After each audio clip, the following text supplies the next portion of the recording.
Teks diskusi. Yang pertama, pengertian teks diskusi. Yang kedua, jenis teks diskusi. Yang ketiga, struktur teks diskusi. Yang keempat, tujuan teks diskusi. Dan yang terakhir, langkah pembuatan teks diskusi. Pengertian teks diskusi. Teks diskusi adalah teks yang disusun untuk menyajikan pendapat, suatu sudut pandang yang berbeda terhadap suatu masalah. Teks diskusi merupakan cara sehat untuk menyelesaikan permasalahan yang menimbulkan perbedaan pendapat jika dibandingkan dengan hanya mengomentarinya lewat suatu sudut pandang saja. Jenis-jenis teks diskusi. Ada 6 jenis teks diskusi. Yang pertama, sarasehan.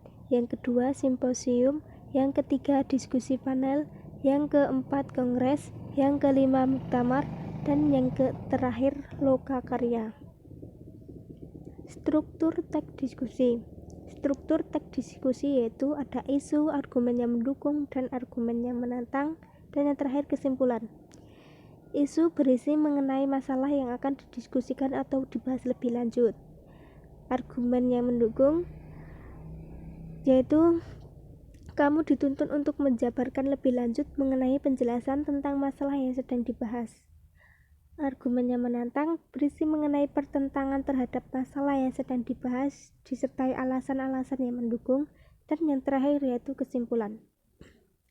Tujuan teks diskusi. Ada 5 tujuan dalam pembuatan teks diskusi, yaitu untuk dapat menyadari dan menguji bukti sistem nilai, opini, serta respon dari sebuah gagasan. Yang kedua, melakukan pengujian secara bersama terkait suatu sebuah yang dikemukakan orang lain. 3. Sarana tukar pikiran serta gagasan. 4. Untuk mempelajari, mengungkapkan serta menanggapi keterangan yang benar. 5. Untuk menghubungkan data serta kondisi dari berbagai sudut pandang dan latar belakang yang tidak sama. Dan yang terakhir yaitu langkah pembuatan teks diskusi.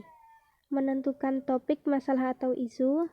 Yang kedua, menentukan tujuan atau memberi penjelasan tentang pro dan kontra.